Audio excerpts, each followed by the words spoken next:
Bonsoir à tous, où que vous soyez, à quelques heures que vous m'écoutez. Ici, en ce moment, il est à peu près 8 heures du soir. Je suis toujours à Las Terrenas, mais il y a une semaine, j'ai changé d'hôtel, de studio. L'autre endroit qui était merveilleux, dans un magnifique jardin, mais tout le jour, il y avait de la construction, de l'autre côté de la rue, des bruits de marteau, de malexeurs de ciment, des ouvriers qui parlent fort. J'étais obligé de porter un casque anti-bruit actif pour couper le son. La nuit, je dormais relativement bien, jusqu'à temps qu'un Dominicain, juste à côté, qui habite une maison délabrée, abandonnée, installe un coq sur son terrain. Le troisième d'ailleurs.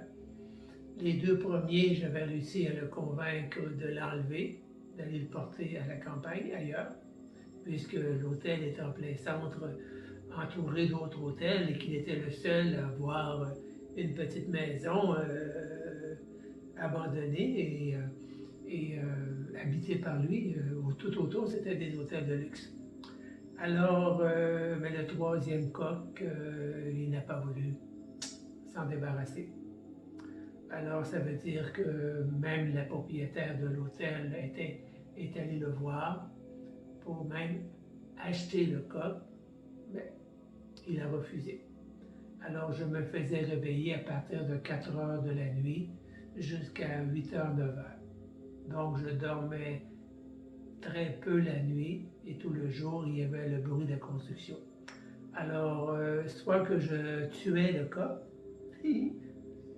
très dur pour moi, je suis végétarien, alors j'ai visité autour, et moi je suis quelqu'un qui visite beaucoup, donc la petite ville de Las Terrenas, je l'avais parcourue de long en large, et un matin j'ai fait le tour et j'ai trouvé ce cadre qui est tout blanc.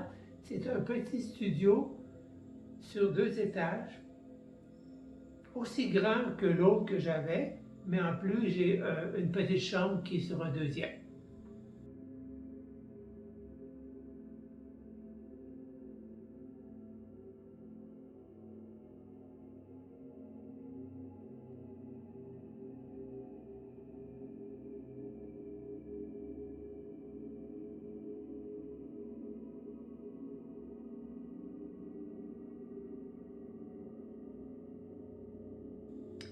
Et il n'y a pas de chien, et il n'y a pas de coq, et il n'y a pas de musique.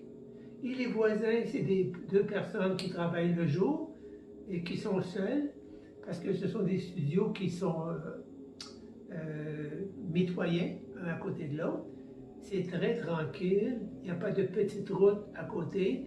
La route principale est assez loin, malgré que je suis même pas à 3 minutes de la mer, et très proche d'une magnifique plage assez fréquentée. Et en plus, le prix de ce studio est 2 fois moins cher que l'autre.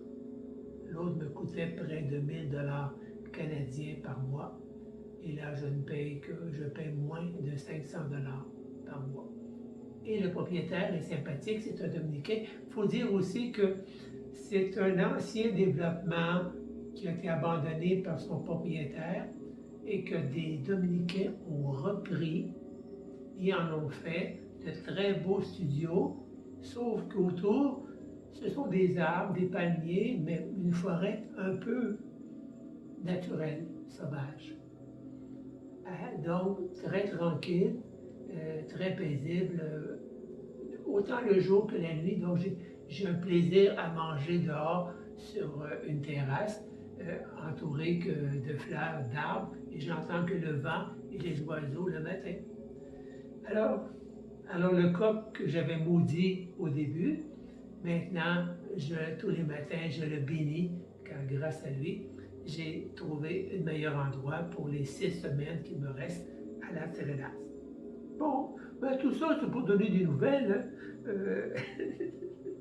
puisque, puisque c'est une confidence. Alors, je préfère aussi donner quelques nouvelles de mon quotidien. D'ailleurs, aujourd'hui, j'ai terminé d'écrire le deuxième volet de mon long texte. Alors, je vais commencer dans les prochains jours à reviser le premier pour l'envoyer à une de mes sœurs qui va en faire la correction du français. Correction générale des fautes. Même si aujourd'hui on a des très bons correcteurs, mais je préfère qu'une personne, une vraie personne, fasse une dernière lecture pour confirmer. Alors je suis dans mon lit, tout est blanc autour, mais le plafond est en planche, brun foncé. J'ai une belle petite escalier, un bureau et 3 fenêtres. J'ai moins de fenêtres qu'à l'autre endroit, mais je préfère puisqu'il y a moins de fenêtres, donc j'ai moins de bruit qui vient de l'extérieur. Tout en ayant de l'air frais qui vient de la mer qui est tout près. Oui, je parle, je sais. Alors je vais commencer aujourd'hui. Je vais faire une vidéo.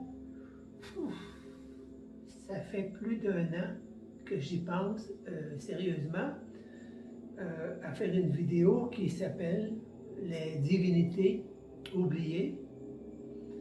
C'est une réflexion qui va être en grande partie directement transmise par Naja, l'entité qui est en moi. Parce que les notions qui vont être racontées demandent quand même une certaine précision. L'idée a commencé, bon, le vrai point de départ, c'est qu'il y a 15 ans, quand je peignais encore, la dernière série de tableaux que j'ai fait avant d'arrêter, c'est une série consacrée à la nature, la vraie nature sauvage, avec des forêts, des arbres, des roches à flanc de montagne. Et j'ai trouvé un endroit, puisque l'été, souvent, moins maintenant, mais quand j'étais plus jeune, je faisais beaucoup de camping sauvage, où je partais vivre en forêt, avec juste de quoi pour dormir la nuit, et c'est tout. Et ça me permettait de me ressourcer. Et je cherchais aussi les endroits près d'une rivière pour pouvoir me baigner. Alors j'avais trouvé un endroit magnifique où je suis allé plusieurs fois, puisque je trouvais que l'endroit avait des vibrations qui me plaisaient.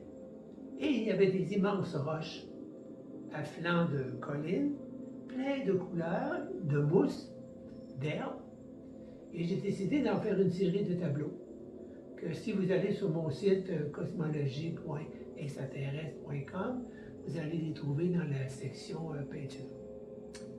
Et la série de tableaux, le point de départ, l'idée c'était, je voulais appeler ça le tombeau des divinités oubliées.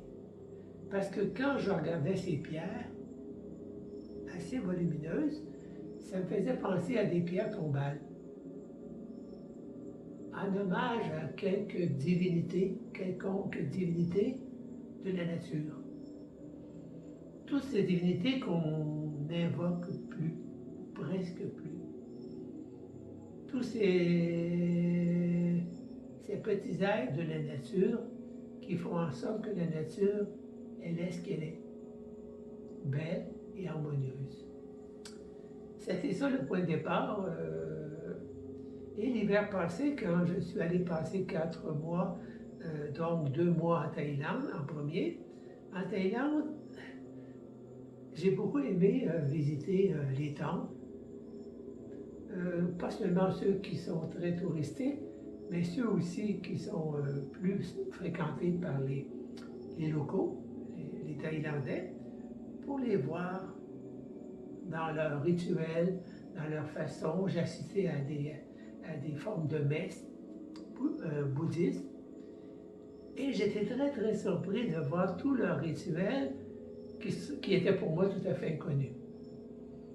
Des formes de prière, de génuflexion, Entre autres, je les voyais prendre un seau en métal contenant des baguettes de bois et ils les brassaient jusqu'à temps qu'une baguette tombe du seau. Et sur la baguette, il y avait un chiffre.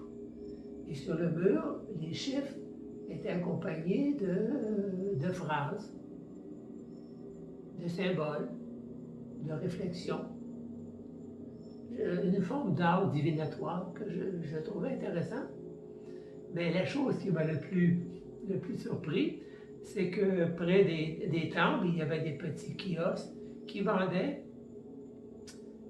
des piles de faux argent, d'argent américain, d'argent thaïlandais, des piles de faux argent que les gens achetaient et brûlaient dans des feux, sur des autels. Ah, supposément, c'était pour apporter la chance et la richesse. Mais il y avait aussi des faux contrats de mariage, des faux contrats d'achat de maison. On pouvait acheter des petites autos en carton qu'on pouvait aussi brûler. Il y avait même aussi des téléphones portables en carton, toujours en carton, imprimés, qu'on brûlait dans le feu, dans l'espoir d'acquérir ces biens. Une des choses, une des plus drôles, alors, quand j'y pense, c'est presque impossible. Ça veut dire que parmi tous les faux objets, il y avait même des maisons en carton qu'on pouvait brûler. J'ai cru voir aussi des dentiers en carton. Mais le plus drôle, c'était, nous, en Occident, parfois, quand on achète une belle chemise, elle est toute bien pliée dans une boîte de carton avec un cellophane devant, où on voit la chemise. Alors eux, ils font la même chose, une boîte en carton, avec à l'intérieur une fausse chemise en carton, avec une cravate, avec une belle épinglette en carton, imitation or, et un téléphone cellulaire, toujours en carton, dans la boîte. Et toujours pour brûler sur un autel ou sur le feu. Pourquoi? C'était un ensemble de travailleurs qui travaillent dans la fonction, un fonctionnaire, ou qui travaillent dans un bureau ou un poste important, et qu'en brûlant l'effigie du costume d'un homme important, on attirait la chance vers soi pour trouver un emploi. Ben, je me suis dit, mon Dieu, c'est beaucoup plus simple que par chez nous, où il faut étudier pendant tant d'années pour avoir enfin un emploi de fonctionnaire. Là, il s'agit de brûler un costume. J'ai dit, eux autres, ils l'ont trouvé, la méthode. Je raconte ça parce que ça va être le début de ma vidéo, c'est tous ces rituels et leur importance. Et ce qui nous semble étrange, même pour les Occidentaux, quelque chose d'étrange, pour ne pas dire drôle, pour ne pas dire presque risible, mais pour eux, ça a une grande signification. C'était mon premier contact et j'en ai vu beaucoup. J'ai vu des temples bouddhistes, mais d'origine plus chinoise, avec d'autres rituels, d'autres façons. J'ai vu devant un temple des immenses totems, ressemblant un peu au totem amérindien du Canada, des immenses totems de peut-être 3-4 mètres de haut, dans une matière étrange, avec toutes des figures très colorées, dans le style chinois, et ils allumaient le sommet, et pendant des jours et des jours, ça brûlait. Ça semblait être une matière. C'était pas du styrofoam, je ne sais pas trop, mais ça brûlait, ça dégageait une fumée pas très odorante. Ça semblait une matière plastique. Et devant certains temples, il pouvait y avoir 7, 8, 10 de ces totems qui brûlaient. Première expérience avec des rituels différents, exotiques, mais qui ont un sens pour ces gens. Après la Thaïlande et la Malaisie, 2 mois en Thaïlande, 1 mois en Malaisie, je suis allé en Égypte. Et j'avais vraiment le désir de retrouver des racines, puisque Naja, en moi, a vécu longtemps la grande partie de la période, de la plus belle période de l'Égypte, puisque l'Égypte a été un des endroits où les Atlantiens se sont réfugiés quelque temps avant les catastrophes qui ont englouti l'île de l'Atlantide, qui était bien au milieu de l'Atlantique, dont les vestiges sont les îles Açores, qui vont jusqu'aux îles Canaries et aux Bahamas, près des côtes américaines. Alors, puisque j'ai déjà fait un voyage de 2 mois aux îles Açores. Alors, je suis allé en Égypte avec un certain espoir de rentrer en contact avec toute la magie, la spiritualité de l'époque.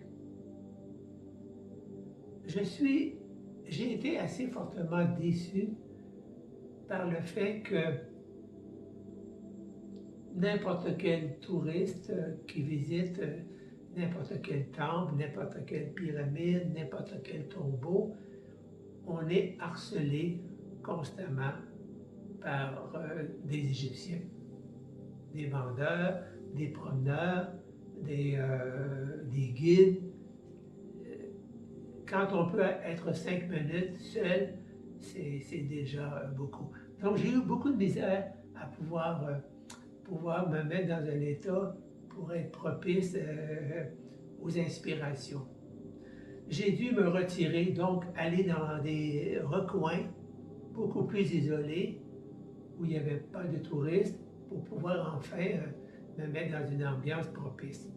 Et même encore là, dans certains endroits, il y avait des gardes armés qui m'indiquaient de partir et de retourner dans le troupeau des touristes. Donc, il y avait une grande surveillance en périphérie des temples. Donc, j'ai eu un peu de misère, mais en même temps, à force de visiter des tombeaux et à voir toute l'imagerie symbolique, tous les rituels, et Dieu sait que les Égyptiens avaient un nombre énorme de rituels. D'ailleurs, ce qui m'a frappé, c'était de voir que les prêtres de l'époque avaient tellement ritualisé la mort que quand quelqu'un de moyennement important avait droit à des rituels d'enterrement qui pouvaient durer jusqu'à 6 mois. Et j'ai visité des endroits où il y avait des routes et de chaque côté des petites maisons, des escaliers qui descendaient dans des maisons plus basses, et c'était à perte de vue pour me rendre compte que c'était des tombeaux, tous des tombeaux. Et là, je me disais, mais les Égyptiens de l'époque devaient passer leur vie à construire leurs tombeaux pour leurs morts, et que ça devait coûter monétairement et beaucoup d'efforts. Ce qui fait que, moi je me disais que ce qui n'a pas aidé à la civilisation égyptienne, c'est ce culte de la mort qui me semblait prendre plus d'importance que la vie. Tout ça pour dire que dans les tombeaux, je voyais beaucoup de...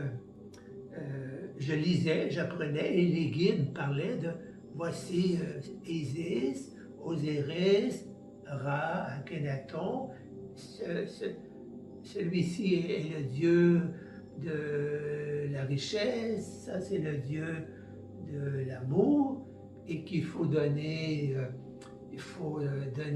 tel présent à tel Dieu pour avoir les faveurs. Et je me disais, mais ces dieux, ces divinités qui ont été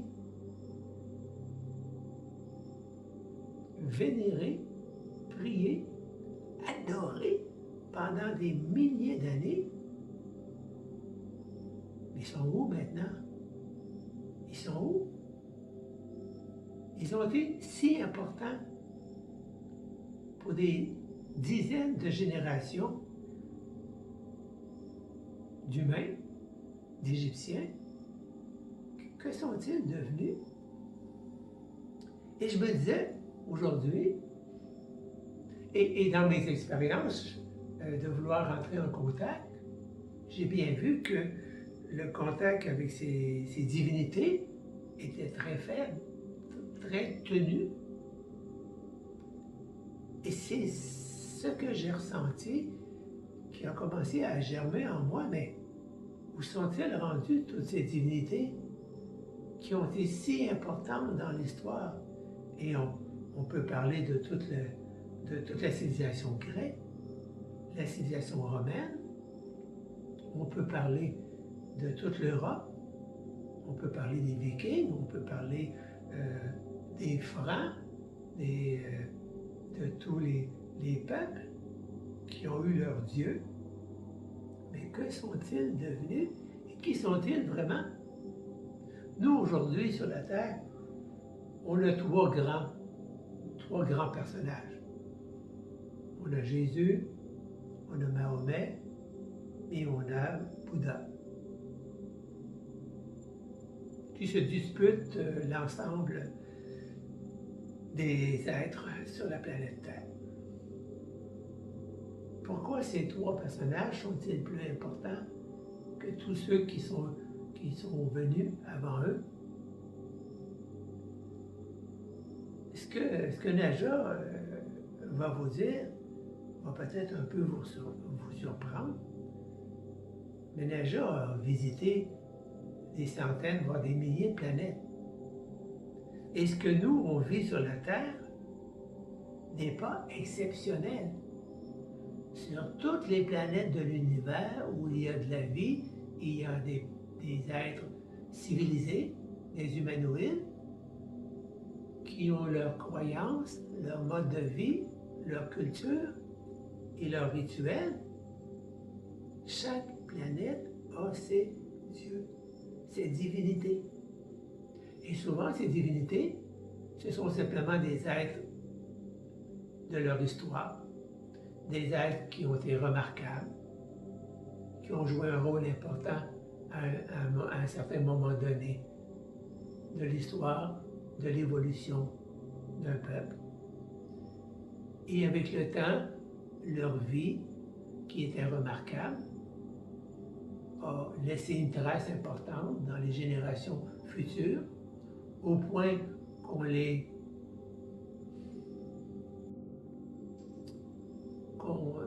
je vais utiliser le terme immédiatement, mais je sais qu'il y a un terme intermédiaire, c'est-à-dire qu'on les vénère au point de départ, ou qu'au point de départ, on les considère, on retient leurs leçons de vie, puis après, on en vient à les vénérer, puis à les diviniser. Et sur des milliers de planètes, Naja a rencontré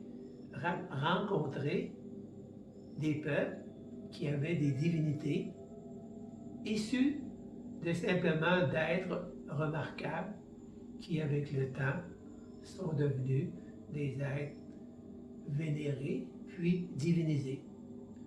Jésus, Mahomet ou Bouddha ne sont pas tout à fait divinisés, mais sont considérés comme des prophètes associés intimement au divin. Mais pour plusieurs, pour ne pas dire la majorité qui croient en ces trois êtres-là, il n'y a pas de doute que ce sont des divinités.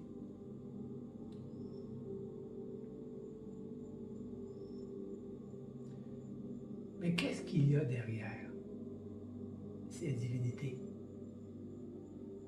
qui sont souvent présents à une époque, dans une culture donnée? Jésus ou Mahomet ou Bouddha, ce sont trois êtres remarquables qui ont continué leur existence sur d'autres plans ou sur ce plan ici, sous une autre apparence, mais ils ont continué à évoluer, à progresser. Alors, qu'est-ce qu'on adore? Est-ce qu'on adore ces trois êtres-là? Ou on adore une image de ce que sont ces êtres-là? Il faut savoir que dans la période où ces êtres-là commencent à enclencher chez les êtres une forme d'adoration, c'est qu'il y a des milliers d'êtres qui émanent, qui envoient, qui projettent des pensées, des émotions, des sentiments envers ces êtres-là qu'ils considèrent comme des êtres exceptionnels. Et ces pensées, ces émotions, ces pensées, ces sentiments, ces élans du cœur sont projetés et vont dans l'air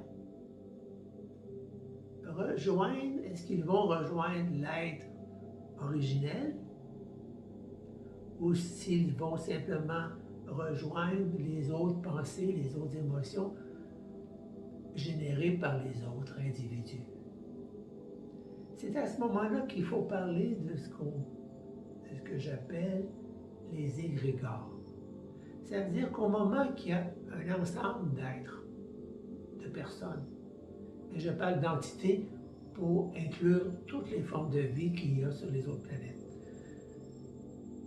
Quand il y a des milliers d'êtres qui dirigent ces vibrations dans une seule et même direction, ces vibrations se réunissent et lentement forment une forme de vie, une forme de masse énergétique qui grossit de plus en plus avec le temps, avec les années et avec les émanations des personnes.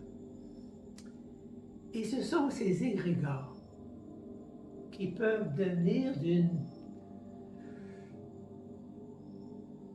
masse considérable. Et ces égrégores, oui, elles portent un nom. Elle s'appelle Jésus, elle s'appelle Mahomet, elle s'appelle Bouddha.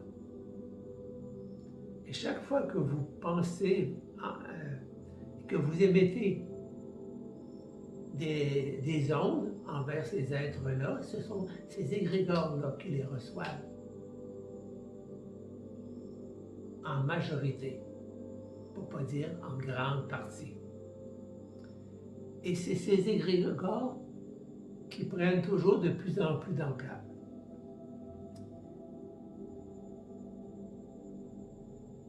À cette étape, il faut comprendre que quand on prie, qu'on implore, qu'on demande de l'aide à ces égrégores qui ont une apparence, qui ont une image d'un être qui a déjà existé, ces égrégores sont tellement fortes et puissantes qu'elles peuvent émettre vers la personne une énergie qui va aider la personne à réaliser ses demandes, ses aspirations, ses idéaux. OK. J'entends des gens qui vont dire « Ah oui, alors moi qui suis athée, j'ai raison de dire que ce sont les humains qui créent les yeux, que les dieux, les divinités, sont une création humaine. Eh oui. Eh oui. Mais ce n'est pas négatif. Au contraire. Ça démontre la puissance quand des milliers d'êtres se réunissent ensemble pour émettre des vibrations communes. C'est d'une puissance terrible, impressionnante. Il n'y a rien de ridicule à savoir que nous sommes nous-mêmes les créateurs de nos propres divinités. Ce qui laisse entendre que nous sommes nous-mêmes des êtres créateurs, donc des êtres divins, puisqu'on est capable de créer des divinités. Mais j'en resterai pas à cette première perception. Et pour conclure quand même, et c'est pour cette raison qu'il y a beaucoup de divinités qui sont tombées dans l'oubli et qui dépérissent lentement, puisque plus personne leur envoie leur plus belle vibration, leur émotion, leurs sentiments. Un soir, je vais raconter une anecdote. Un soir, je me suis couché, parce que je pensais à tout ça, et un soir, je me suis couché l'été passé, et en me couchant, j'ai dit par bravade, j'aimerais qu'une entité spirituelle vienne me visiter cette nuit. Bon, j'ai envie d'une expérience un peu qui sort hors du commun. Et au milieu de la nuit, vers à peu près 2-3 heures de la nuit, je me suis réveillé en sursaut parce qu'une entité, j'ai reçu, c'est simple, c'est pas compliqué, hein, j'ai reçu un immense rat.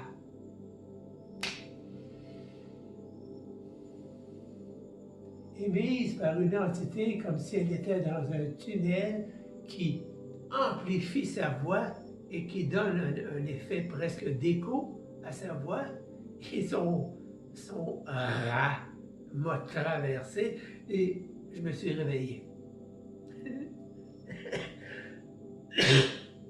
Bon, ok, je me suis dit, d'accord, ça a l'air que le dieu rat n'aime pas qu'on pense qu'il n'a plus de puissance parce que plus personne l'invoque. Ah, j'ai dit OK, quand même. Peut-être aussi il est venu me voir parce que, mais là, je parle de rat, mais je sous-entends l'égrégore qui s'appelle rat. L'être qui s'est appelé rat, qui a sûrement été un être fantastique, ce n'est pas le rat de la religion égyptienne, car le rat de la religion égyptienne est un immense égrégore, créé par les Égyptiens. Alors je me suis dit, ah bon, puisque j'avais connu l'époque égyptienne et que sûrement que je l'avais prié pendant moult années, pour ne pas dire plusieurs siècles, alors il est venu me voir pour me dire simplement qu'il était encore vivant et avec une certaine puissance. Et je raconte tout ça parce qu'on en vient à un autre niveau. Puisque les dernières religions ont amené le concept d'un Dieu unique. Et que tout le monde était d'accord pour dire que c'était un progrès par rapport à toutes ces divinités ou ces demi-dieux qui pullulaient dans la plupart des religions. Mais j'ai de la misère avec ça. Parce que dans le fond, c'est bien des êtres supérieurs, pour ne pas dire des extraterrestres, qui sont venus dire aux humains, aux terriens, arrêtez de vous battre entre vous, parce que on vous annonce qu'il n'y a qu'un seul Dieu et que tous vous devriez prier le seul Dieu unique. Ça semblait être une notion intéressante. Du moins, les extraterrestres étaient convaincus que c'était une très bonne idée pour aider à ce qu'il y ait moins de désaccords entre les peuples. Chacun, jusqu'à un certain point, respectait les dieux du peuple voisin, sauf quand il y avait conquête. Une des premières choses que les peuples conquérants faisaient, c'était bien de détruire toutes les traces de l'autre religion, et même souvent de diaboliser, c'est-à-dire de faire que les anciens dieux des peuples conquis deviennent des êtres mauvais à combattre. C'est un grand classique dans l'histoire des peuples, et pas juste sur la Terre. Et dans ce sens, il y avait un certain respect des divinités appartenant à d'autres races. Avec le concept d'un Dieu unique, au contraire de réunir les gens, on se retrouve avec des peuples qui revendiquent le fait que c'est eux qui ont le Dieu unique et que parce que maintenant il n'y a qu'un Dieu unique, chacun essaie de convaincre l'autre que c'est eux qui ont le bon, le seul, l'unique Dieu. Donc, pour un progrès, non, je ne trouve pas qu'on a avancé dans l'évolution. Et ce fameux Dieu unique devient quelque chose aussi d'assez important, parce que le Dieu unique, d'après les trois religions, il est partout. En nous, autour de nous, c'est l'univers entier qui est Dieu. Donc on en revient à ce que les extraterrestres ont découvert, c'est que l'univers entier est un être vivant et conscient, et que nous vivons à l'intérieur de lui. Et nous sommes pour lui une forme de vie microscopique. Alors, invoquer ce Dieu unique, c'est invoquer un être gigantesque qui n'a pas du tout la perception de toutes les multitudes de formes de vie microscopiques qu'il habite. Le meilleur exemple, c'est de faire la comparaison avec nous-mêmes. Nous sommes nous-mêmes un univers entier, vivant et conscient, habité par des milliards et des milliards de formes de vie minuscules, que ce soit par des cellules, des amibes, des virus, je ne pourrais pas citer tous les noms de tout ce qui nous habite, mais tous les microbes, toutes les petites entités qui permettent à notre sang de circuler, à notre estomac de digérer, c'est à l'infini les formes de vie qui nous habitent. Est-ce qu'on est conscient et est-ce qu'on est conscient de tout notre corps? On est conscient de certaines particularités de certains de nos organes, mais on n'a aucune perception de chacune de ces vies microscopiques à l'intérieur de nous. Chaque fois qu'une cellule ou une vie microscopique bouge, s'anime ou ressent une sensation, nous ne la ressentons pas en tant que telle. Ce que nous ressentons, c'est une douleur ou un plaisir dans un organe ou dans une partie d'un organe, mais pas dans chaque cellule ou dans chaque particule de nos corps. Dans ce sens, il faut accepter que ce Dieu global et unique est complètement insensible à chacun de nous. Mais il est sensible quand une multitude d'êtres se réunissent pour focusser vers lui. À ce moment-là, comme nous pour un organe, lui, il peut ressentir jusqu'à un certain point ce qu'on ressent en collectivité. Ce qui nous amène à savoir que quand on invoque Dieu, dans le fond, si on a une réponse, si notre appel est entendu et si on reçoit ce que l'on a demandé, c'est toujours des êtres intermédiaires entre nous et lui qui réalisent nos souhaits. Puisque ces êtres supérieurs sont rendus à un niveau d'évolution qui sont en symbiose avec l'univers, avec le divin, et d'appeler Dieu en aide, dans le fond, c'est d'appeler ces entités qui se considèrent comme les intermédiaires, comme les messagers du divin. Mais ça ouvre aussi une autre porte. La porte des rituels. Ah, les rituels. Quand j'étais jeune, eh oui, j'ai déjà été jeune. Quand j'avais 20 ans, je m'intéressais beaucoup aux religions, à la spiritualité, mais aussi aux rituels. Donc, comme tout le monde de l'époque, j'avais un pendule.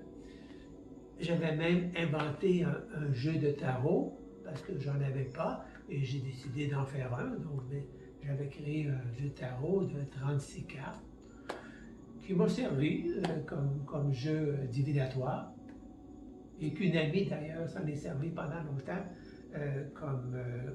comme outil divinatoire, puisque c'était une voyante. Il s'est perdu quelque part, je ne sais plus où. Alors, comme tout le monde, je brûlais de l'encens, j'allumais des chandelles, je faisais certaines prières, certaines invocations.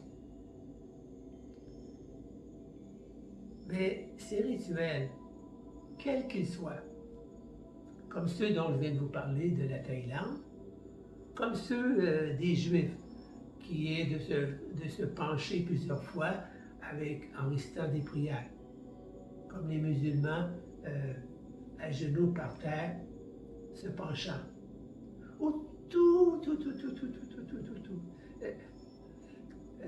En Thaïlande, je trouvais ça drôle, drôle. Pour les Thaïlandais, la tête est la partie la plus sacrée du corps. Donc, elle est considérée comme noble.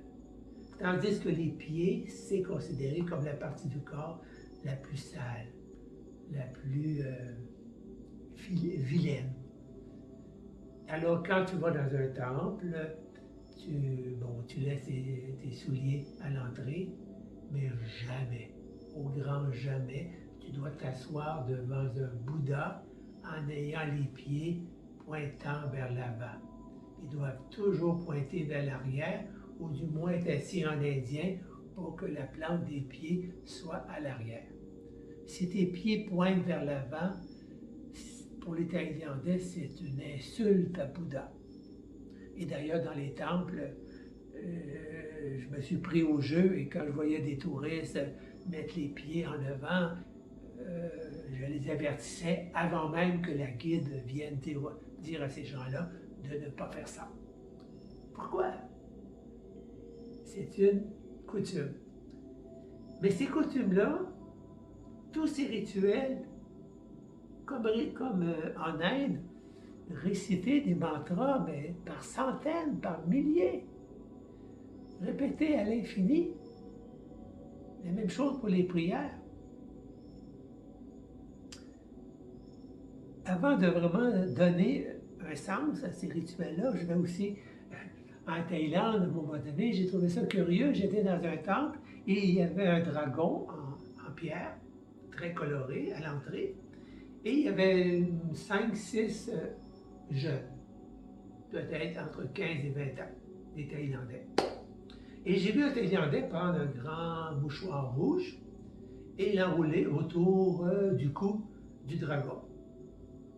Alors je lui ai demandé quelle était la signification de ce rituel. Incapable de répondre. Il a demandé à tout son groupe d'amis, aucun ne savait. Alors c'était un rituel qu'on fait ancestralement dans la famille, dans le groupe. Et c'est là que joue le premier rôle des rituels. Les rituels, ma voix résonne dans la pièce, les rituels servent en premier de lien qui réunit des gens, des groupes. Les rituels démontrent notre appartenance à un peuple, un pays, une race, une religion, une famille. Et dans ce sens, les rituels, c'est son rôle principal. C'est de réunir les gens autour de rituels communs qui fait qu'on se reconnaît. Et c'est sécurisant, c'est valorisant. Au deuxième niveau, ces rituels sont une façon de se mettre dans un état second. Que ce soit des rituels appartenant déjà à une communauté, ou que ce soit des rituels personnels qu'on s'est donnés pour être plus près de notre personnalité, elles ont comme fonction de base de créer un climat exceptionnel, un climat différent, propice aux révélations, qui nous sort de notre quotidien, de notre routine quotidienne. Donc, le rituel joue en partant ce rôle. Le premier rôle, c'est l'appartenance à un groupe. Le deuxième rôle, c'est de nous mettre dans un état particulier, propre à la méditation, propre au recueillement, au regard tourné vers l'intérieur. C'est presque poétique. Et le troisième niveau, c'est que les rituels qui sont associés à une divinité, à un Dieu, c'est automatiquement une connexion avec ce Dieu qui est un égrégore. Ce fameux grand égrégore. Ce rituel nous met, c'est comme si l'immense égrégore fait de toutes les émanations de ces adorateurs. Et il sait, ces égrégores ne sont pas conscients en tant que tels, mais répondent aux êtres qui les invoquent. Alors, automatiquement, quand tu accomplis un rituel précis, appartenant à une divinité précise, c'est une connexion directe avec cette entité. Cette entité le ressent qu'il y a quelqu'un qui se connecte, se branche sur elle. Donc, il y a une ouverture réciproque.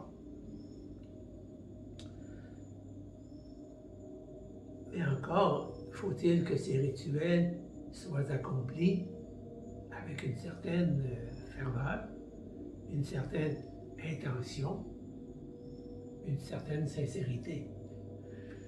Moi, il y a plusieurs années, oui, il y a plus de 30 ans, ma mère était encore vivante, et à un moment donné, j'étais rentré par hasard dans une église.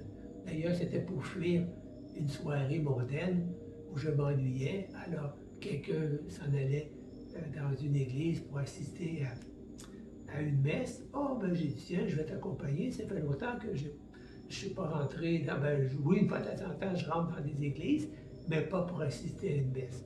J'ai une allergie des messes et surtout des prêtres. Avec mes expériences de l'Inquisition, de d'autres vies, les prêtres, j'aime bien qu'ils se tiennent loin de moi. Alors j'étais quand même rentré dans une église où il y avait une messe, et étrangement, pendant la messe, il y avait à côté de moi, un peu plus loin, une dame très âgée. Et cette dame récitait, pendant que le prêtre faisait son sermon, la dame récitait à voix basse son chapelet. Notre Père qui est aux cieux.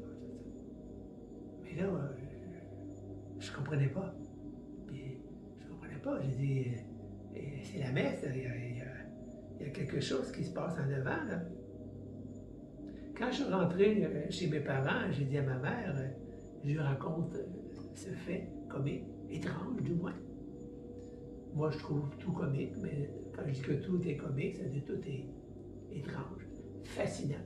Je suis très quelqu'un qui aime beaucoup tout ce qui est étrange et fascinant. Alors, j'en parle à ma mère, puis j'explique à ma mère que ça n'avait pas de sens, mais ma mère a dit au contraire. Cette femme, cette vieille dame, elle accomplissait deux bonnes actions en même temps. Elle assistait à la messe et elle récitait son chapelet.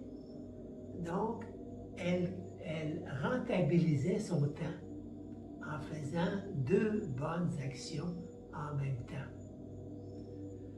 Alors, surtout qu'à son âge, comme son temps était compté, valait mieux qu'elle double qu'elle double la rentabilité de son temps. C'est un peu pour dire que ce sont les vraies raisons que je viens d'évoquer pour la raison des rituels. Mais quand on a compris le sens réel que jouent les rituels, on peut s'en délester, les abandonner complètement et simplement, par soi-même, se mettre dans l'état propice pour vivre des moments d'intériorité, des moments d'intimité avec soi-même et avec des entités spirituelles. Parce qu'il y en a.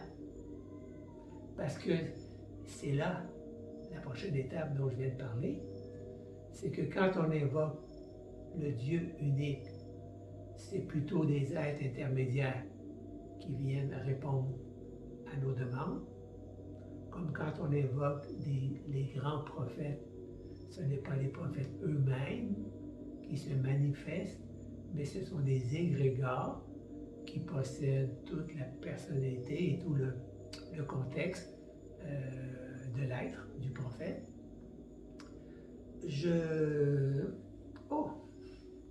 Mais je vais faire une autre anecdote, mais je vais attendre avant de la faire parce qu'elle est un peu complexe à raconter.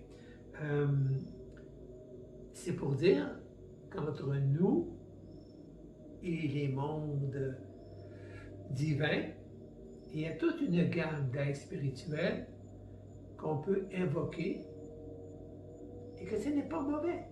Ce n'est pas le diable, ce n'est pas des démons. Quand j'entends des croyants qui disent on doit invoquer que le Dieu unique, tout autre personnage qu'on peut invoquer ne peut être que démoniaque. Ça fait longtemps que moi j'ai réglé mes démons intérieurs. Je souhaite que les autres personnes fassent la même chose. Parce que des démons, j'en ai pas rencontré souvent dans ma vie et il n'en existe pas tant que ça. Tout ça pour dire que il est plus facile d'invoquer soit des guides ou des êtres spirituels qui peuvent nous comprendre, puisqu'ils sont à un niveau supérieur d'évolution, mais encore assez proches de nous pour nous comprendre, pour nous guider, pour nous consoler, nous rassurer. Et dans ce sens, il y a des milliers d'êtres autour de nous qui attendent qu'on leur demande simplement une connexion. Je vais faire quand même une petite parenthèse, un bémol. Il faut faire attention de ne pas invoquer, disons, des êtres spirituels qui ne se sont jamais incarnés sur la Terre, qui ne sont jamais passés par le processus d'avoir un corps physique dans la matière. Ce sont des êtres magnifiques, lumineux, presque divins, mais n'ayant aucune expérience de la matière, donc incapables de nous aider concrètement. Ah, ils peuvent avoir des phrases formidables. Il existe des livres pleins de magnifiques phrases. Vous êtes tous beaux, vous êtes tous divins, vous rayonnez la lumière. Sachez que vous êtes un être divin et que vous n'avez qu'à le manifester extérieurement. Vous êtes une lumière. Oui, mais je vais me moquer un peu.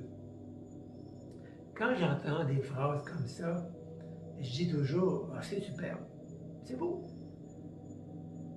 Mais qu'est-ce que je fais concrètement maintenant pour réaliser tout ça?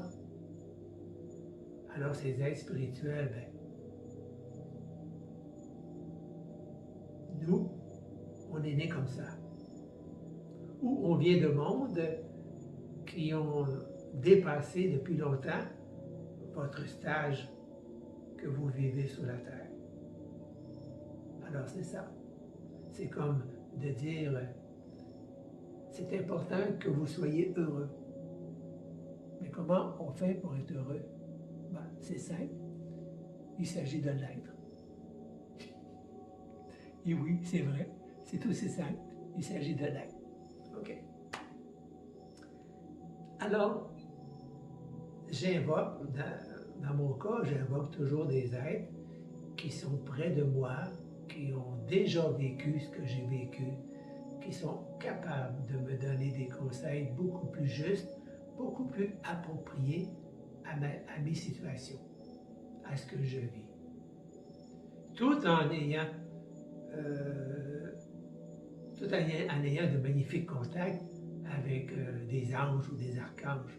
Ce sont des êtres merveilleux que j'admire et que j'ai du plaisir à côtoyer une fois de temps en temps.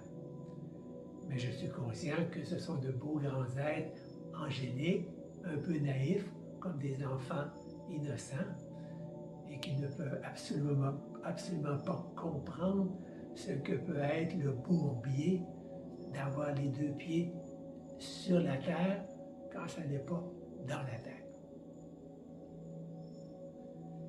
Je dis toujours que les anges sont des êtres magnifiques comme messagers, comme protecteurs pour certains, comme des êtres qui peuvent nous donner une certaine énergie d'amour, une vibration très élevée, mais ne pouvant pas nous aider concrètement dans notre réalité. D'ailleurs, un jour, j'étais allé dans une conférence donnée par une femme où elle avait écrit un livre sur toutes les différents anges connus, avec toute la description en détail de chaque ange et à quoi pouvait servir chacun. Tout en me disant, et je trouvais ça un peu,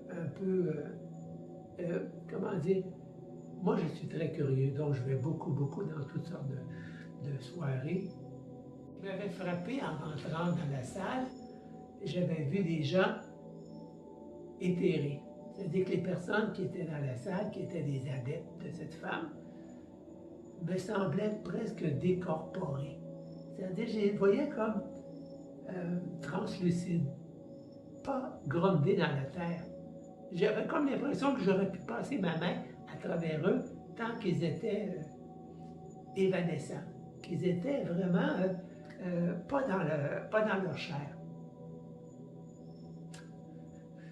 Pour une autre. Alors je me disais, mais c'est pas ça. Être un humain, ce n'est pas être un ange. C'est deux états d'être complètement différents. Les anges, c'est une catégorie d'êtres qui sont nés dans dans le cinquième niveau de fréquence, qui est autour de la Terre, qui est ce qu'on appelle la fréquence de l'amour, le cinquième corps, le corps amoureux. C'est là qu'ils vivent, mais ils sont nés là, et ne sont jamais nés dans des fréquences plus basses. Donc, ils ont toujours connu cet état amoureux dans lequel ils sont bien. Certains vont s'élever dans d'autres fréquences, certains vont s'abaisser jusqu'à devenir ce qu'on appelle des anges déchus, vivant dans la matière. Mais dans l'ensemble, les anges vivent dans un monde idyllique pour nous et qui ne sont pas du tout connectés avec notre réalité. Alors c'est pour ça que je dis toujours bravo qu'on parle des anges, mais qu'on ne cherche pas du tout à leur ressembler, parce que c'est une autre type de forme de vie qui a sa propre évolution, sa propre palette d'émotions, de sentiments, mais qui est complètement différent de ce que nous, on vit. J'avais une autre anecdote, mais d'ailleurs, dans une autre soirée où j'étais allé, où les gens pratiquaient une forme de voyage astral, c'est-à-dire qu'ils se mettaient en groupe et pratiquaient des exercices pour en arriver à pouvoir débloquer les voyages astrales. Ça m'intéressait à l'époque et j'étais allé là et l'animateur avait demandé aux gens quelle était la raison qui les poussait à vouloir quitter leur corps, à vivre des corporations. Et une des remarques qui m'avait frappé, c'était un homme, j'étais jeune, j'avais à peine 40 ans, et l'homme avait peut-être 55, 60 ans, et l'homme avait répondu, je veux faire des voyages astrales. Il faut que je me rappelle de la phrase exactement.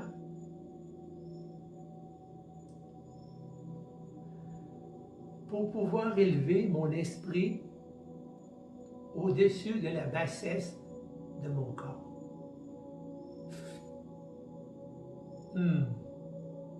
Moi, dans ma tête, je me suis dit, plus tu vas vouloir élever ton esprit au-dessus de la bassesse de ton corps, plus ton corps va te retenir dans le monde matériel. Parce que si tu ne t'appuies pas sur ton corps et sur toutes les qualités qu'il possède pour pouvoir t'élever, tu pars avec des illusions. Parce que pour s'élever, il faut partir de la réalité, de ce qu'on a, de ce qu'on possède. On peut avoir les plus beaux idéaux, les plus belles aspirations, mais au point de départ, il faut savoir ce qu'on a entre les mains, partir de notre réalité actuelle et bâtir là-dessus quelque chose. Mais on ne peut pas bâtir sur de l'imaginaire et bâtir sur des perceptions fausses de notre réelle personnalité, notre réel quotidien, nos réelles possessions. J'espère d'avoir utilisé les bons termes parce que j'ai un peu de misère des fois quand je parle d'utiliser toujours les bons termes parce que la langue française, d'après Naja, est quand même assez complexe et lui demande d'être attentif, d'utiliser les bons mots. Donc, pour résumer, les rituels servent à unir les gens dans une foi commune, servent aussi à créer un climat particulier pour être propice à toute forme de révélation. Et troisièmement, sert à se connecter à un égrégore qui représente une divinité, quelle qu'elle soit. Mais foncièrement, elle ne touche pas les êtres supérieurs, les anges, les archanges, les guides. Tout être supérieur n'est pas du tout sensible au rituel. Pourquoi? C'est facile. Voici un rituel.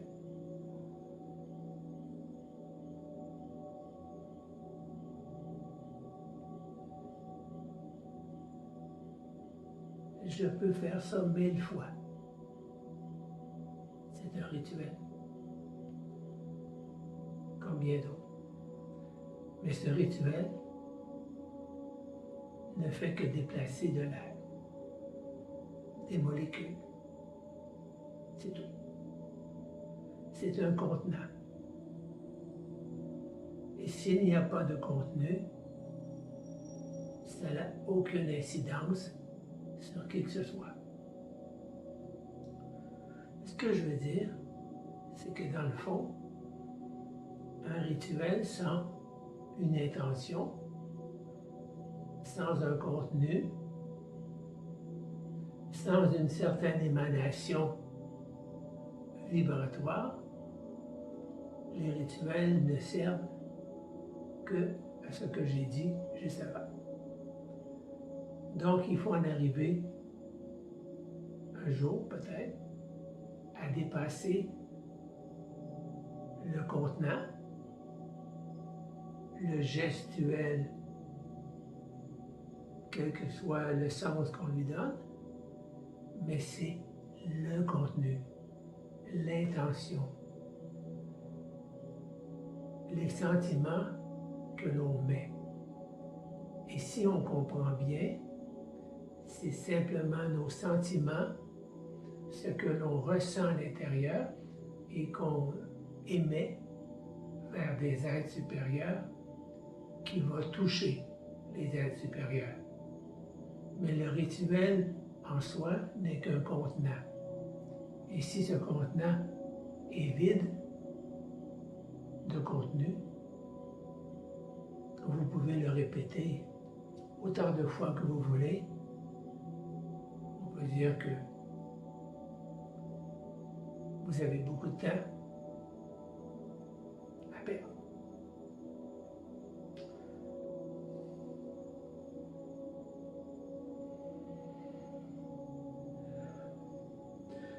Vous savez aussi que quand on s'associe à une religion,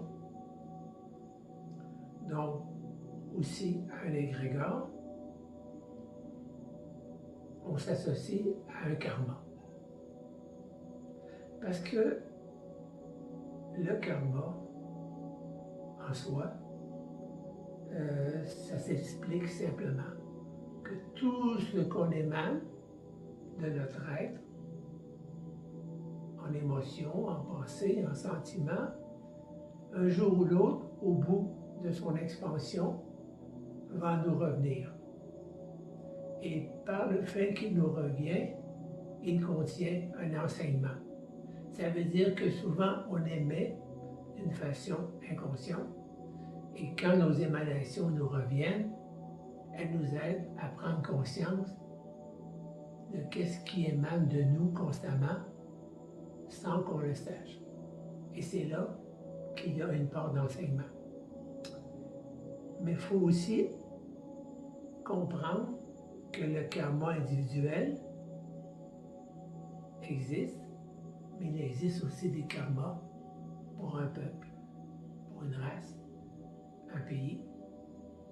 Et quand on s'identifie, je me dis, je suis québécois, je suis canadien, je suis nord-américain, je suis français, je suis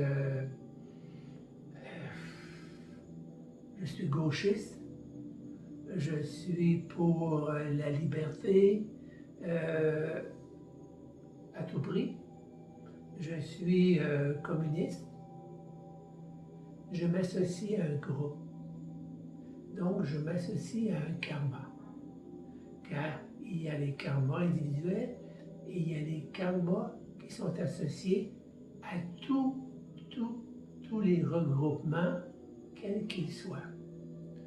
Donc, il y a très longtemps, j'ai fait le choix de prendre une distanciation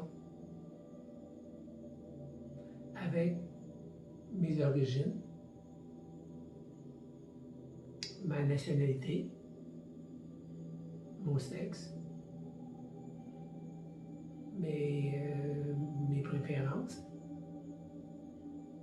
J'ai même essayé de prendre la distance avec le fait que je suis un terrien sur la Terre. Ça, c'est plus difficile. Mais d'essayer de même m'extraire de cette limite qui s'appelle être un habitant d'une planète précise. Donc, je dis simplement ça pour que vous preniez conscience que chaque fois que vous vous identifiez à un groupe, à un mode de pensée, à une philosophie, à une façon de vivre, vous vous associez à un égrégore qui contient toujours deux facettes, le bon et le mauvais côté que contiennent toutes choses. Une anecdote en parlant des pouvoirs des divinités. Quand j'étais jeune, adolescent, moi et mes frères, on écoutait Star Trek, soit en anglais ou en français, Patrouille du Cosmos, donc dans sa première génération. Et dans un épisode que j'ai trouvé assez fascinant, la patrouille du Capitaine Kirk débarque sur une planète, atterrit sur une planète, et cette planète est habitée que par des dieux, des anciens dieux romains, grecs. Ça va de Zeus, il y a Osiris, il y a Thor, il y a... bon, je ne suis pas quelqu'un qui est très ferré dans les noms, je n'ai pas une mémoire terrible des noms, mais vous voyez à peu près l'exemple. Et ces dieux sont très puissants sur cette planète et terrorisent l'équipe du Capitaine Kirk. Ils les font même prisonniers et les empêchent de repartir pour en faire une forme d'esclaves, des serviteurs. Et tout le long de l'émission, ces dieux, par une voix tonitruante, par des éclairs, des coups de tonnerre, terrorisent toute l'équipe. Jusqu'à un moment donné, les gens de l'équipe du Capitaine Kirk comprennent que ces dieux, ces divinités, prennent leur force en eux. Et au moment que l'équipe comprend que sans la peur, la terreur que provoquent ces dieux, sans ces sentiments, ces dieux ne sont rien. Alors à ce moment-là, l'équipe commence à couper les ponts, à se moquer, à rire de ces dieux, à ne pas les prendre au sérieux, à ne pas être ébranlés à chaque fois qu'ils font sonner le tonnerre. Et on voit que ces dieux perdent toute contenance et perdent toute leur capacité. Et sans l'apport des êtres humains, ces dieux perdent complètement leur capacité. C'est un bel exemple pour montrer comme quoi que nous sommes nous-mêmes des créateurs et nous créons nous-mêmes la nourriture qui alimente certaines divinités. Certains pourraient même dire que ça alimente même certains démons. Nos peurs, nos angoisses, nos inquiétudes peuvent aussi nourrir. Mais encore là, ces démons, sont-ils réels ou si ce ne sont que des égrégores, c'est-à-dire des entités inconscientes créées par l'inconscient des humains? J'ai essayé de la raconter du mieux possible, cette anecdote, mais ça démontre que les divinités oubliées, certaines existent encore faiblement, comme nos propres divinités actuelles peuvent cesser d'exister quand les humains cesseront de les invoquer. Mais à côté de cela, les êtres comme Jésus, comme Mahomet ou comme Bouddha, qui ont été les initiateurs au début de ces immenses égrégores, ces trois êtres-là, eux, continuent leur cheminement, leur évolution. Ils sont rendus dans des mondes qui n'ont plus de rapport avec ce que nous vivons.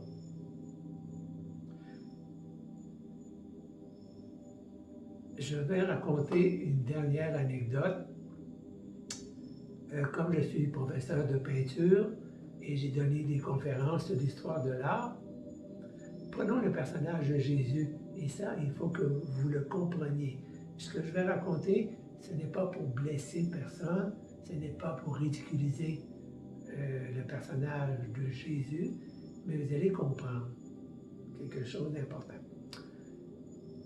Quand on regarde les premières peintures des premiers chrétiens représentant Jésus, Jésus a les cheveux noirs, courts, un peu frisés, une barbe noire, et il a un visage austère, même un visage assez dur. Pourquoi? À l'époque, les 300 premières années de la chrétienté, les chrétiens ont été persécutés, torturés, tués par les Romains.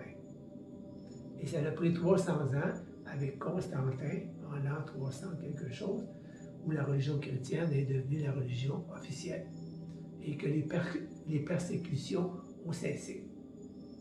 Mais pour les premiers chrétiens, ils étaient convaincus qu'un jour Jésus reviendrait. Il reviendrait en tant que juge pour punir tous les êtres qui avaient persécuté les premiers chrétiens. Donc, l'image représentée de Jésus dans les premiers siècles du Moyen Âge, Jésus a un air austère, sévère, il a la main relevée, le doigt relevé, et dans l'autre main, il y a un livre. Il faut dire aussi que ça, c'est une image typiquement romaine.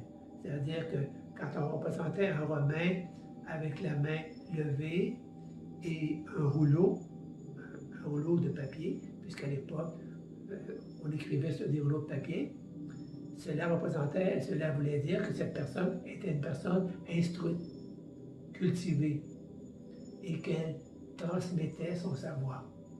On l'a transposé dans l'image de Jésus, et Jésus est devenu un être qui lève la main pour juger, pour enseigner en premier, mais pour aussi juger les tortionnaires. Alors, à l'époque moyenâgeuse, cette image de Jésus sévère s'est prolongée jusqu'à la Renaissance. Alors, à la Renaissance, lentement, la mère de Jésus, la Vierge Marie, a pris de plus en plus d'importance, puisque Jésus était un juge sévère et impartial. Quand les êtres humains, quand les chrétiens avaient à se faire pardonner quelque chose ou à demander une faveur, ils ont compris que pour rejoindre Jésus, valait mieux passer par sa mère, qui, comme une mère, devait être beaucoup plus conciliante, remplie d'amour, et que Jésus, automatiquement, ne pourrait pas rien refuser à sa mère. Donc, le culte de la Vierge Marie a pris à la Renaissance de plus en plus d'importance, au point que dans beaucoup d'églises, beaucoup de cathédrales, les endroits lui étaient consacrés et que plusieurs autels, on voyait apparaître des statues de la Vierge Marie ou des peintures de la Vierge Marie en majesté. L'expression en peinture, une Vierge en majesté, c'est-à-dire c'est la Vierge Marie sur un trône, dans le ciel, sur des nuages, entourée d'anges. On appelle ça une Vierge en trône ou une Vierge en majesté. Et dans beaucoup de paroisses et beaucoup de diocèses, la Vierge est devenue tellement importante qu'elle était en train de supplanter Jésus. C'est pour ça que le protestantisme, qui a été un schisme dans l'Église catholique, une de leurs revendications, c'était de remettre la Vierge Marie à sa place en tant que simplement la mère de Jésus et non nécessairement un être d'origine divine. Et moi qui est féru en peinture, à un moment donné, je regardais des peintures de l'époque de la Renaissance et tout d'un coup, je vois encore une Vierge en majesté sur un trône dans les nuages. Je dis, bon, encore une Vierge. Mais je regarde de plus en plus l'image de proche et qu'est-ce que je vois? Mais ce n'est pas la Vierge, c'est Jésus.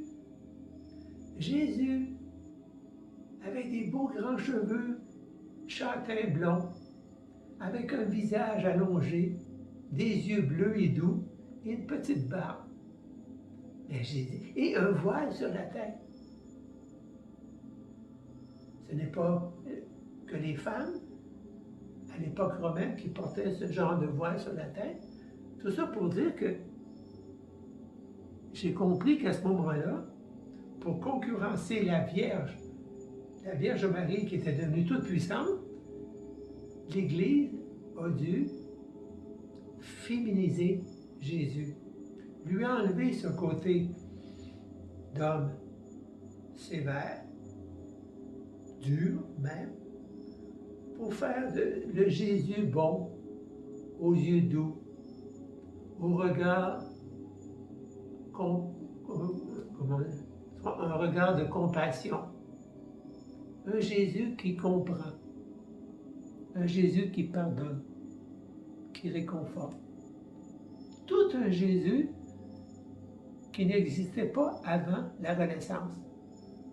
Je vous explique ça pour simplement vous dire que qui était à l'origine le vrai Jésus, on n'en sait qu'une partie. Mais ce que moi je sais maintenant, c'est que le Jésus tel qu'on nous le présente, c'est un Jésus préfabriqué pour répondre à des besoins précis par une Église, par des prêtres qui répondent à des besoins de leur confrérie. Alors, à travers le temps, Jésus a adapté sa personnalité aux besoins. Vous comprenez que il faut relativer toutes ces notions et l'égrégore qui porte le nom de Jésus a maintenant tous ces qualificatifs qu'on lui accorde maintenant. Mais je vais quand même finir par une réflexion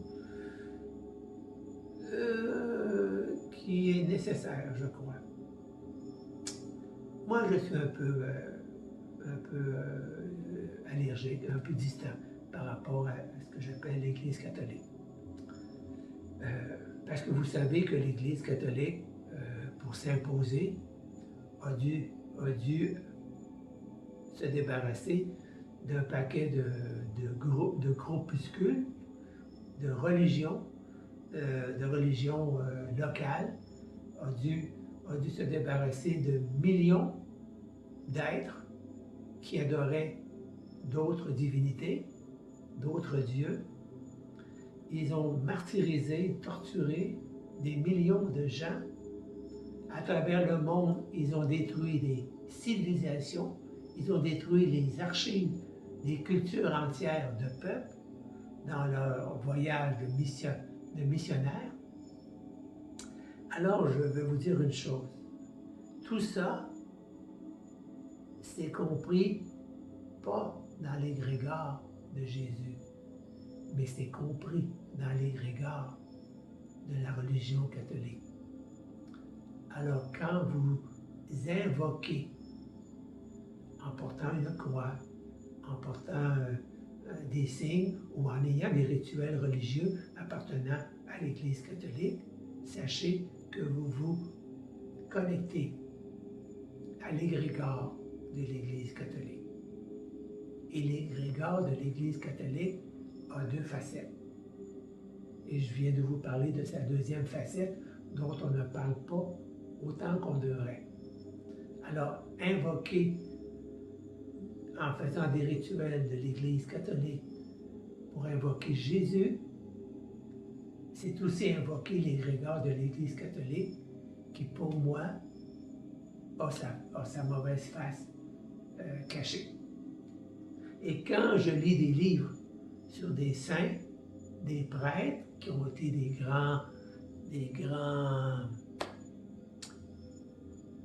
grands mystiques, et quand j'apprends que toute leur vie, ils ont été harcelés par des démons, physiquement, moralement, mais je me dis oui, c'est normal.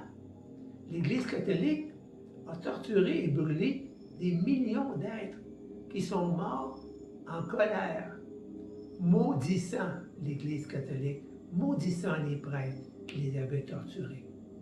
Et ces êtres-là sont de l'autre côté. Ils ne sont pas en enfer, mais ils sont dans un monde où ils sont troublés parce qu'ils ont vécu. Bon, beaucoup ont passé au travers, ont évolué et ont continué leur chemin. Mais il y a encore des êtres qui en veulent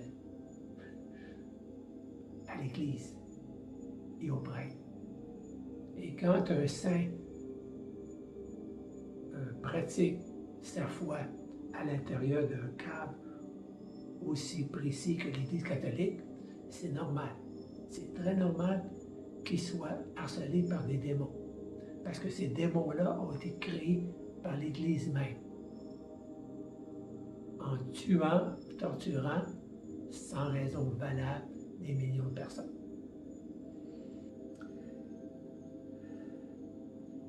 En parlant des rituels, quand j'étais plus jeune, dans la trentaine, je travaillais avec un de mes frères. Mon frère avait une compagnie d'isolation. Alors, j'étais en anglais, on dit son helper. Donc, j'étais son, je ne sais pas le nom en français, mais celui qui est là pour le soutenir et l'accompagner et lui donner tout ce qu'il faut, les outils, tout l'appareillage, et être là quand il a besoin de moi. Et à un moment donné, on est allé travailler à la campagne, dans une maison, et il y avait une femme seule qui était là. Et comme j'avais pas beaucoup de travail, mon frère faisait son boulot. Alors, on a commencé à parler ensemble, moi et cette femme, et rapidement, on s'est mis à parler beaucoup du domaine de la parapsychologie. Et cette femme a fini par me confier qu'elle faisait partie d'un groupe qui se réunissait régulièrement. Et ce groupe était dans le domaine ésotérique. Il lisait des livres dans le domaine et c'était très sérieux. Mais elle m'en parlait avec une certaine crainte parce qu'elle me disait que normalement, elle ne devait pas dévoiler quoi que ce soit à un inconnu, comme moi.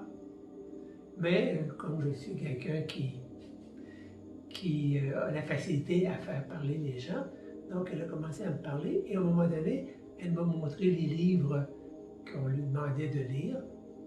C'était des livres relativement banals qu'on peut trouver dans n'importe quel petit magasin, même les dépanneurs, des livres très simples. Mais bon. Et la chose la plus intrigante, c'est qu'elle m'a montré des feuilles, toute une série de feuilles, d'exercices qu'elle devait faire tous les jours. Elle avait, je ne sais pas, 20, 30, 40 de ces pages. Et là, elle me montrait les rituels qu'elle devait faire. Donc, un exemple que je me rappelle, elle mettait ses doigts en forme de triangle à une certaine distance et elle devait se concentrer pour imaginer un petit point de lumière au centre. C'est possible, une petite bille lumineuse au centre. Elle devait faire ça tous les jours pendant tant de minutes. Bon, un rituel, comme je viens de parler, c'est correct, c'est des rituels. Tout en sachant que cette femme ne comprenait pas trop ce qu'elle faisait. Mais elle le faisait par automatisme. Elle n'avait pas l'enseignement ni les compétences mentales pour voir plus loin que le geste. Donc, elle n'avait presque pas aucune notion de la raison même de ces rituels. Mais ce qui m'a frappé, c'est qu'à un moment donné, cette femme avait peut-être 60, 65 ans. Et cette femme me dit qu'elle était angoissée parce qu'elle n'était pas sûre d'ici sa mort, d'ici son passage dans l'au-delà. Elle n'était pas sûre de pouvoir tout faire les rituels qu'elle avait en liste, parce que chacun, elle devait le pratiquer pendant tant de semaines, tous les soirs, Elle avait des pages et des pages et des pages. Et elle me disait qu'elle avait peur que si elle ne passait pas au travers de tous les rituels, qu'elle n'aurait pas le droit d'aller au paradis, ou du moins dans un endroit agréable.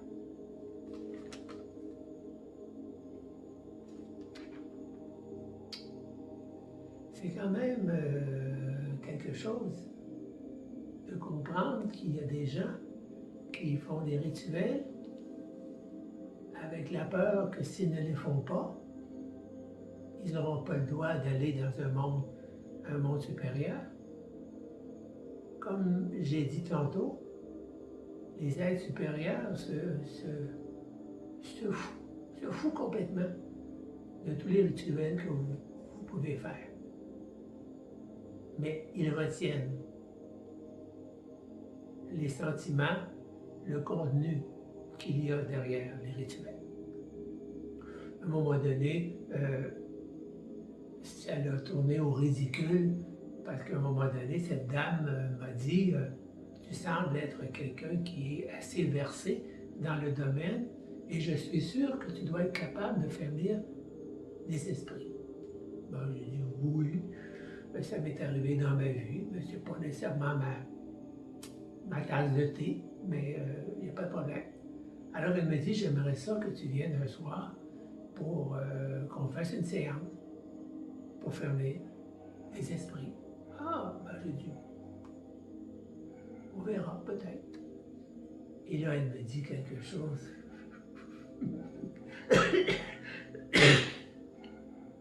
Elle me dit, j'aimerais que les esprits viennent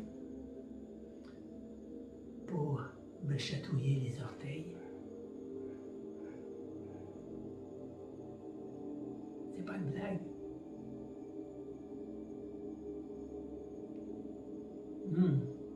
Moi, dans ma tête, je me suis dit, ton mari peut faire la même chose et c'est pas besoin d'un médium pour une aussi stupide raison de faire venir des esprits. Mais cette femme-là semblait être... elle était sérieuse, mais ça démontrait simplement que cette personne n'était pas très, très avancée dans ce domaine et que, bon, ça a terminé notre journée. Mon frère avait terminé son travail et je suis reparti en me disant, OK, une autre leçon de vie.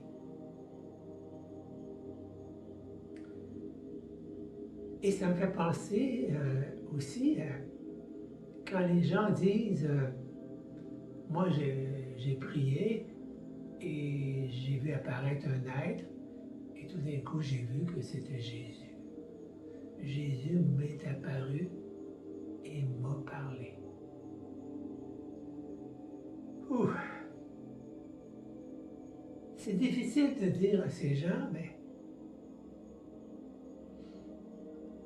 oui, il y a un être spirituel qui vous a apparu, Mais comme vous ne jurez que par Jésus, il a pris l'apparence qui pouvait vous mettre en confiance. Mais, vous savez, moi j'imagine Jésus assis dans une salle d'attente et qu'à toutes les secondes, il y a 1000 personnes qui l'invoquent. Et là, il part en courant, il va rencontrer les 1000 personnes. Et ça, c'est à toutes les secondes, à travers le monde. Donc, il doit, je crois que la capacité d'ambiguïté, de pouvoir se dédoubler, se détripler, se centupler,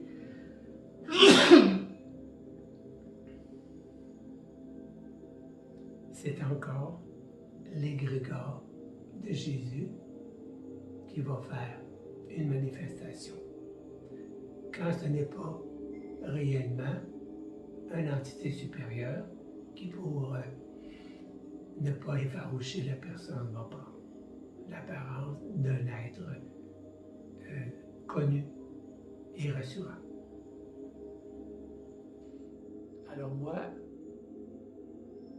je préfère avoir mes propres rituels et même d'aller au-delà des rituels pour simplement me mettre dans un état propice pour recevoir des bonnes grâces. Je crois avoir fait le tour du sujet. Je ne sais pas le temps que ça a duré, c'est pas important, mais j'espère avoir couvert tout le sujet. J'espère que cette vidéo vous a aidé à mieux comprendre. J'ai donné aussi un point de vue où Naja s'est impliqué d'une façon plus importante pour vraiment décortiquer tout ce qui concerne les divinités. Et j'espère que dans le futur, ça va vous aider à mieux évoquer les êtres supérieurs pour qu'ils vous aident au quotidien. Merci de m'avoir écouté encore. Il est 10 heures du soir. À la prochaine.